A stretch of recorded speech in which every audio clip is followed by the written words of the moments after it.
అందరికీ నమస్కారం అండి. Welcome back to my channel prepare DSC with Sirisha. ఈరోజు నేను కూడా ఎగ్జామ్ రాసొచ్చానండి. అయితే పేపర్ కష్టంగా ఉందా లేదంటే ఈజీగా ఉందా అనేది చెప్పట్లేదండి. ఎందుకంటే బాగా ప్రిపేర్ అయిన వాళ్ళకి పేపర్ ఈజీగా అనిపించవచ్చు, అవ్వని వాళ్ళకి కష్టంగా ఉండొచ్చు. సో పేపర్ ఈజీగా ఉందా, మోడరేట్గా ఉందా, హార్డ్గా ఉందా, డిఫికల్ట్గా ఉందా, ఇలాంటివన్నీ పక్కన పెట్టేసేయండి.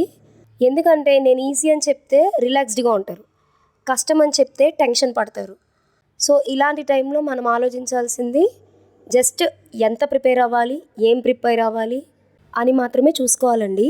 ఎందుకంటే మనం ఎంత ప్రిపేర్ అయినా డిఎస్సికి తక్కువేనండి, అది మనందరికీ తెలుసు.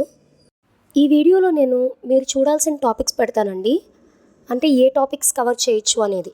ఆల్రెడీ పేపర్ రాసొచ్చా కాబట్టి ఎలాంటి క్వశ్చన్స్ అడిగే స్కోప్ ఉంటుంది అనే దాని మీద అండి. ఫస్ట్ స్పోర్ట్స్ సెక్షన్ అండి. సో ఈ టాపిక్ రిలేటెడ్ చాలా ఉన్నాయి, like cricket, hockey, badminton, boxing, chess, ఇలా చాలా స్పోర్ట్సే ఉన్నాయి. సో ఇది ఏ స్పోర్ట్ అయినా కానీ రీసెంట్ ఈవెంట్స్ చూసుకోండి, అంటే లైక్ విన్నర్స్, రన్నర్స్ అలాంటివి. ఎందుకంటే ఇవాళ మాకు వచ్చిన పేపర్లో kabaddi related, badminton related questions ఉన్నాయండి. నెక్స్ట్ టాపిక్ వచ్చేసరికి రివర్స్ అండి.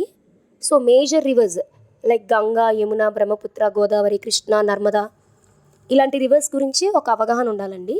సో ఇవాళ కూడా ఒక క్వశ్చన్ వచ్చిందండి. బద్రీనాథ్ పక్కగా ప్రవహించే నది ఏది అని అడిగారు. అలకనంద రివర్. నెక్స్ట్ టాపిక్ వచ్చేసి సుప్రీంకోర్టు జడ్జెస్.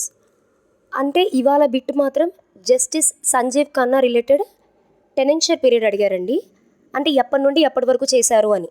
సో ఇవాళ సుప్రీంకోర్టు జడ్జెస్ గురించి అడిగారు, కానీ ప్రతిసారి అదే అడగాలని ఉండదు. ప్రెసిడెంట్ గురించి అడగచ్చు, ప్రైమ్ మినిస్టర్ గురించి అడగచ్చు, లేదా ఎడ్యుకేషనల్ మినిస్టర్స్ గురించి అడగచ్చు. సో వాటి మీద ఒక చిన్న అవగాహన ఉంటే మంచిది.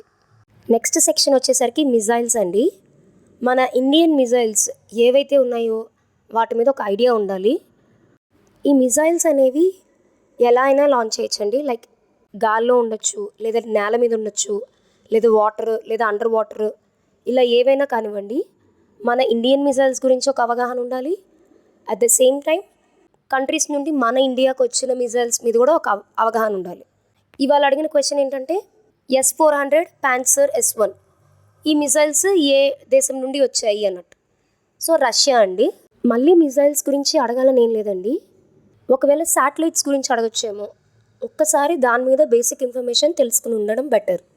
ఇంకా టాపిక్స్ ఉన్నాయండి, అవి నెక్స్ట్ వీడియోలో పెడతానండి.